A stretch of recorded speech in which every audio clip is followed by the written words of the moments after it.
Harwan to them. Nikajima panangana.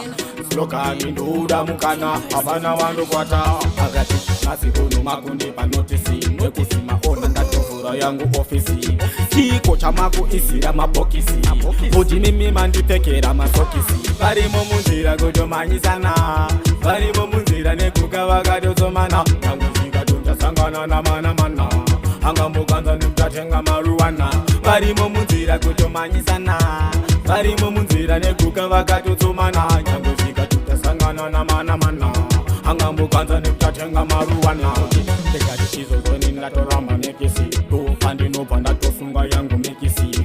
Andingambotadza kumbotenga mechisi. Kana kunzi vanhu vazara materesi.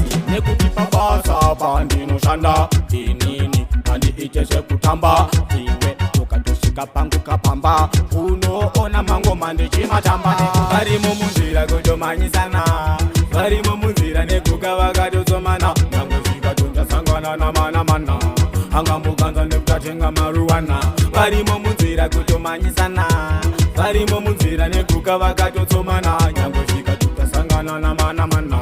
Angamboganza nekutatenga maruwana. Kuti ndini vai vanoramba futi mimba.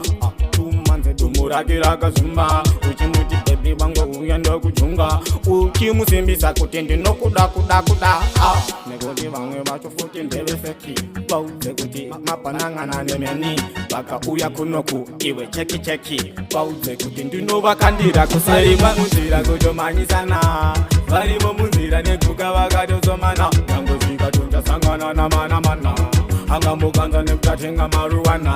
Varimo munzira kutomanyisana. Varimo munzira nekuka vakatotsomana. Yangu zikatonja sangana na mana. Angamboganza nekutatenga maruwana. Tekati izo zoni ndatoramba mekisi. Pandinopa ndatosunga yangu mekisi.